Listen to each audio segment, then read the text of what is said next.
Hi friends, welcome back to అక్క చెల్లి ఒక్క కూతురు. మామూలుగా మనం చక్రాలు ఎలా వండుకుంటామండి? బియ్యపిండి శనగపిండి కలిపి కానీ, లేకపోతే బియ్యంలో పచ్చెనగపప్పు వేసి పిండి పట్టించుకొని కానీ చక్రాలు వండుకుంటాం కదా. అలాగా శనగపిండితో చక్రాలు వండటం వల్ల గ్యాస్ వస్తుందని చాలామంది చక్రాలు తినరు. కానీ మనం ఇప్పుడు వండే పద్ధతిలో వండితే గ్యాస్ ప్రాబ్లం ఉండదండి. ఎవరైనా ఎన్నైనా చక్రాలు తినొచ్చు అన్నమాట. అది ఎలా అంటే, మనం ఈరోజు కిలో బియ్యానికి అరకిలో గుండు మినపప్పు వేసి చక్రాలు వండుకుంటాం అన్నమాట. గుండు మినపప్పు వల్ల గ్యాస్ ప్రాబ్లం ఉండదు. ఇక్కడ గుండు మినపప్పుని ముందు లైట్గా ఫ్రై చేసుకొని అప్పుడు పిండి ఆడుకొని అప్పుడు చక్రాలు వండుకోవాలండి. ఈ చక్రాల కోసం బియ్యాన్ని శుభ్రంగా కడుక్కొని తడి ఏమీ లేకుండా ఆరబెట్టుకోవాలి.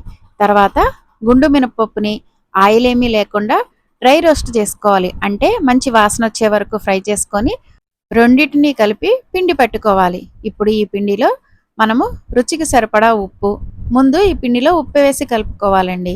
తర్వాత కారం, ఇక్కడ మేము పచ్చికారం వేస్తున్నామండి.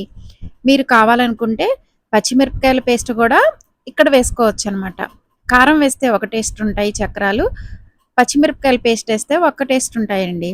దాంతోపాటు వాము, ఈ వాముని చేత్తో నలిపి వేసామండి. దాంతోపాటు వేడిగా కాగబెట్టుకున్న ఆయిల్ వేసామన్నమాట. ఇలా వేడి నూనె పోయడం వల్ల చక్రాలు కరకరలాడుతూ వస్తాయండి. మీకు వేడి నూనె పోయడం ఇష్టం లేదనుకోండి, వెన్నపూస వేసుకోవచ్చు, లేకపోతే డాల్డా అన్నా వేసుకోవచ్చు. వేడి నూనె వేసాం కదా, చేయి కాలుతుందని ఇలా గరిటితో పిండంతా ఒకసారి ఆ నూనె అంతా కలిసేలాగా కలుపుకొని తర్వాత కొంచెం కొంచెం నీళ్లు పోసుకుంటూ ఈ పిండి అంతా చపాతీ ముద్దలాగా కలుపుకోవాలండి. కొంతమంది చక్రాలు వండుకునేటప్పుడు ఉప్పు కారం వేసే టైంలోనే పసుపు కూడా వేసుకొని కలుపుతారండి. అలా పసుపు వేయడం వల్ల చక్రాలు పసుపు రంగులో ఉంటాయన్నమాట.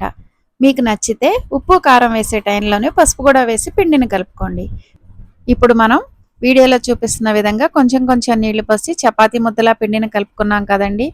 చూడండి, ఇలాగ ఏలు పెట్టి ముద్దలోకి నొక్కితే ఏలు లోపలికి వెళ్ళిపోతుంది కదా. అలా పిండి వస్తే చక్రాలు బాగా వస్తాయి అన్నమాట.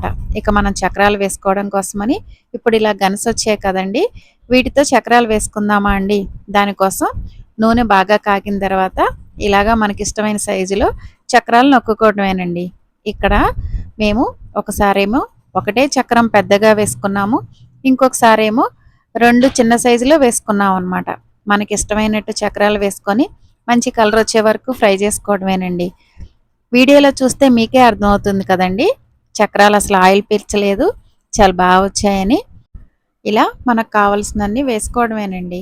ఇలాగ మినపప్పు వేసి చక్రాలు వేసుకోవడం వల్ల ఆయిల్ పీల్చవు, గ్యాస్ కూడా రాకుండా ఉంటుందండి. ఒకసారి ఇలాగ చక్రాలు మినపప్పు వేసి ట్రై చేయండి, టేస్ట్ కూడా చాలా బాగుంటుందండి. మా వీడియోస్ ఎలా ఉన్నాయండి? నచ్చితే లైక్ చేయండి. మా ఛానల్ని చూస్తూ ఇప్పటి వరకు సబ్స్క్రైబ్ చేసుకోకపోతే సబ్స్క్రైబ్ చేసుకోండి. Thanks for watching.